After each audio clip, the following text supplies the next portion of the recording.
Head over to patreon.com/DavidLand and get an exclusive Wednesday Daytona 500 and more podcast by joining the DL 500 Club, link in the description. So who won the Daytona 500? Was not expecting that this was going to be how this night went, but here we are.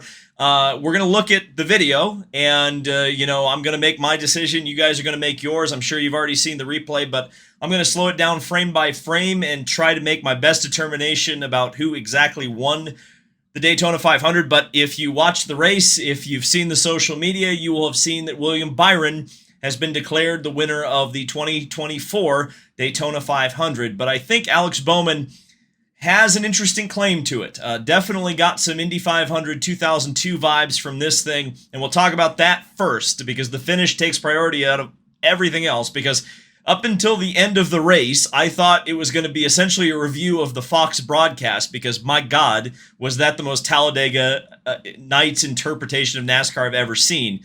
But obviously, this is what everybody's going to be talking about, so I'm going to do my best to break it down and try to get to the bottom of it as best I can. So I'm going to kind of take you guys behind the scenes of my channel here, and this is Adobe Premiere. This is what I used to edit video with. And I think this is probably going to be the best way that I can show you this footage and break it down and try to determine who was in the lead or not in this year's Daytona 500. So we'll watch it all the way through. These are the two clips that matter. Obviously, this is the one that the television audience saw. And, you really can't tell much. But this is the one where there's real, I think, contention about who was in the lead and who was not. You see the green light go off and the caution light go on. So we're going to try to break this down as best I can because, it depends on how NASCAR rules the race, right? Is it scoring loops? And if so, where is the scoring loop? That information I unfortunately don't have access to. But what I do have access to is the caution lights. And if it's the caution light that matters, or perhaps you'll see in this video, the green light itself going off and indicating that the button has been pushed to bring out the caution flag for the end of the race. Both of those things are evident based on Alex Bowman's footage here. And also, the question, of course, is who was ahead at each particular time.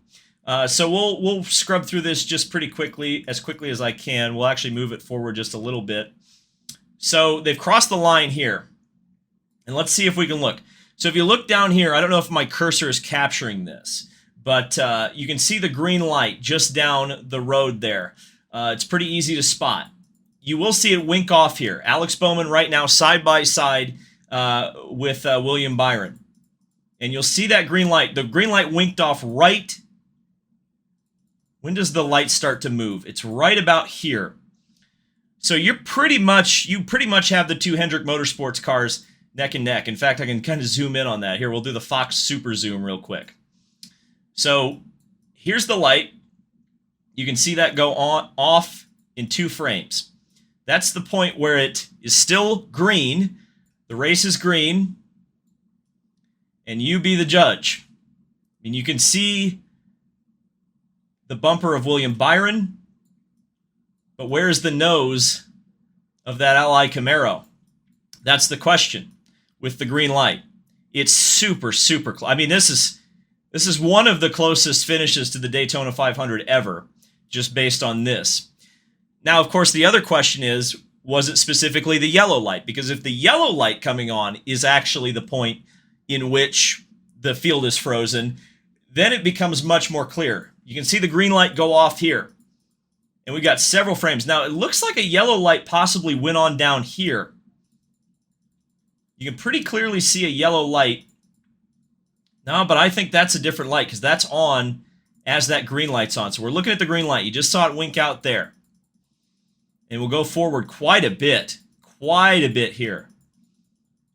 Bowman is clearly ahead right here, by the way.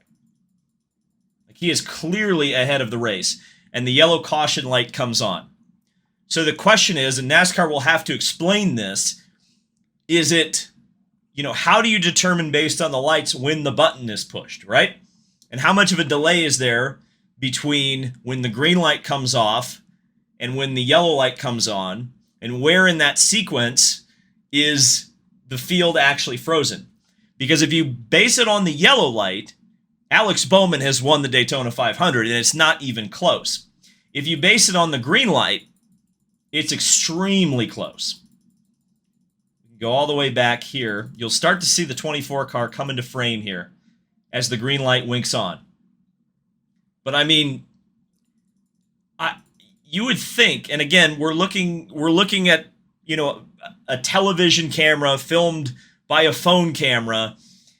Like, you're not getting a totally perfect picture here. And also, I mean, there's all sorts of things that a camera lens will do to perspective. We're not looking at the absolute, you know, this is not the word of God here, right? But it sure looks to me like that bumper's ahead right there. Now, of course, the question about where the transponders are located in the car and, you know, scoring loops, all of those things are going to come into play here. But when that green light winks off, I don't know.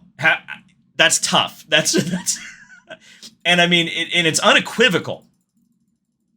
There's no question that when that yellow light comes on, that the 48 car is out in front. You can see it in this footage right here. Okay, welcome back. Sorry, I felt like I needed to really do it justice and line these clips up as best as I possibly could. This is not perfect, certainly not, but it's going to give us a good enough idea of where these cars were in relative position to each other as they cross the start-finish line here. So there's about the start-finish line when they both cross. So we're scrubbing, we're looking for the green light in the onboard footage. When does that wink off? Green light is still on right here. Green light is still on. Green light is still on. It winks off right there. And you're looking for these two cars. And let's see if we can make a determination, or at least a guesstimate. And the angle's not great, is it? The angle's not great. You know what I would say? I would say, based on very, very rough video editing here.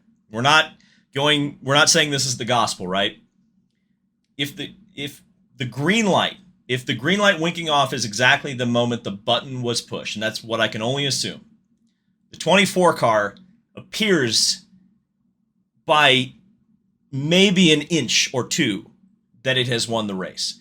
But again, you know, a couple of frames can make a difference. I mean, if I'm 2 frames off, 3 frames, 4 frames, 5, about 5 frames, and this is footage that is 60 frames per second. So 5 frames out of 60, and the 48 car is definitely ahead. So if I was 5 frames off, the 48 car still may have won this race. It really is just that close.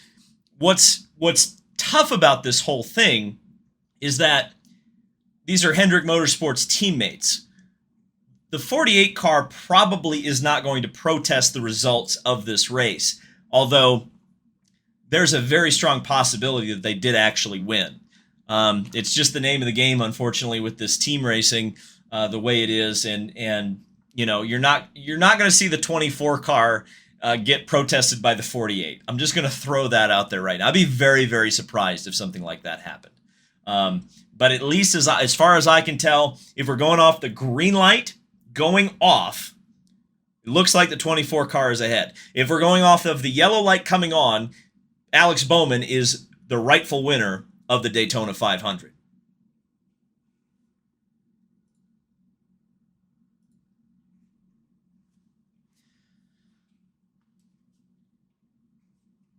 So I had a couple of other musings about this race. It's nothing super significant, and certainly not as significant as the end of the race, that's for sure. I hate stage caution still. I think they ruin NASCAR races. I thought we figured it out at the road courses last year where there were no stage cautions, and I thought the racing was great. You know, there was one stinker at Watkins Glen, but, you know, on an average, it was an improvement, and yet NASCAR decides for its crown jewel race to throw 2 completely unnecessary cautions, which just made the field safe for most of it. I don't know. I didn't like it. because I thought the racing otherwise was pretty good. I thought, especially towards the end of the race, the intensity level was incredible. But then, of course, the inevitable happened, which was the big one, which, and it's kind of funny that the two knuckleheads that started the crash and wrecked most of the field are the two ones that we're talking about in a controversy for who won the race, which is just a commentary in and of itself on the Daytona 500. In fact, I thought Fox had a great graphic and stat that most of the current champions in the field, the champions of the NASCAR Cup Series, have not won the Daytona 500. So it's kind of interesting that over the course of a season, arguably the best drivers aren't the ones that win the biggest race. And that's such an odd thing. I think in this case, ironically enough, William Byron probably should have been the champion last year if it had been based on a legitimate points deal. He was definitely the best driver last year. And so from this perspective, it's quite a legitimate result. You have a 500-mile race, which went the distance and did not go anymore. You have a driver who really probably should have won the championship last year, winning the Daytona 500. From that perspective, and one of the top teams in the sport, from that perspective, it totally makes sense. I think the talking point, as there was a talking point last year, though I will say the broadcast was not as bad as last year's, but that's only because there were less annoying advertisements. But the ones that they did put in were extremely breaking to the broadcast. I thought the Wendy's ad with 30 laps to go was ridiculous. Cutting away to talk about NASCAR in Chicago when you missed a lead change. They missed another lead change when they were talking about next week in Atlanta. It was a really disjointed broadcast.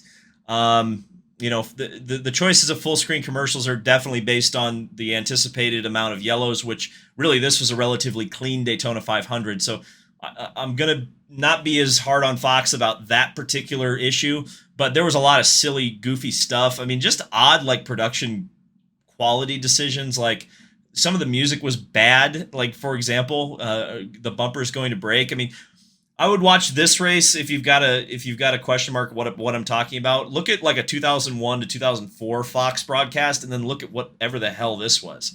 There was no sense that this was a big event. There was no real feeling that this was a major sporting event, a major race, something that was important to everyone. It was just kind of like, yeah, we're watching a demo derby, and then stupid stuff is going to happen. And I think Mike Joy is going to get a lot of hate on this one, and I don't think it was his fault. And I've seen a lot of hate for Clint Boyer. He's a little bit annoying, but I thought the booth was fine. I think the booth kind of carried Fox, frankly. I thought the TV direction was really, really bad. The camera choices have been atrocious for Fox for a while. They don't seem to understand that when you got 30 cars in a wad, we want to see the entire pack. I mean, pull the shot out, guys. Pull the shot out, guys. Pull the shot out, guys. Because I mean the first crash that they missed was silly that they missed it. Frankly, there was no. You could, if you were watching the race, you could tell that something stupid was about to happen. They were racing way too hard that early in the race. So, but yeah, sometimes I get the feeling that Fox looks at NASCAR like it's literally Talladega Nights. I said that earlier in the video, but I get that feeling they just want it to be that movie. And NASCAR, to their credit, is also a lot that way as well. They want guys flipping over and coming across the roof on fire. I'm sure they're loving all this controversy because people are talking about it, which is fine. But the Daytona 500 is what it is at this point. But that being said, and I'll end this on a positive, is I think that the Daytona 500 being goofy and silly and all this stuff, yeah, it's annoying. I don't like it. I like the Daytona 500 kind of pre-2001. I think a lot of people feel that way. But for me, I think the biggest issue is the stage cautions. I think this race otherwise would have been pretty entertaining because, frankly, when there were green flag pit stops and the race was playing out naturally, I thought it was really good. I thought there were some compelling storylines, like the potential of Kyle Busch winning his first Daytona 500, which continues to be a storyline. The Denny Hamlin going for 4, the 4-time Winners Club, David Reagan running up front and having a good day. There was some cool stuff. It just kind of got bogged down in a whole bunch of bad storytelling, unfortunately, from Fox. And that just is what it is. And boy, oh boy, am I a little bit nervous. And I am saying this with the understanding that it might cost me future employment opportunities. But man, oh man, does it make me nervous that Fox is bidding for the IndyCar rights, because Yeah, there's some questionable decision making right now in their racing coverage, and they really got to tighten that shit up. They got to tighten the shit up too, but they got to tighten the ship up first before they get IndyCar. Please, please, God. Thank you guys so much for watching. I hope you've enjoyed this. I hope it was informative, and I'll see you in the next video.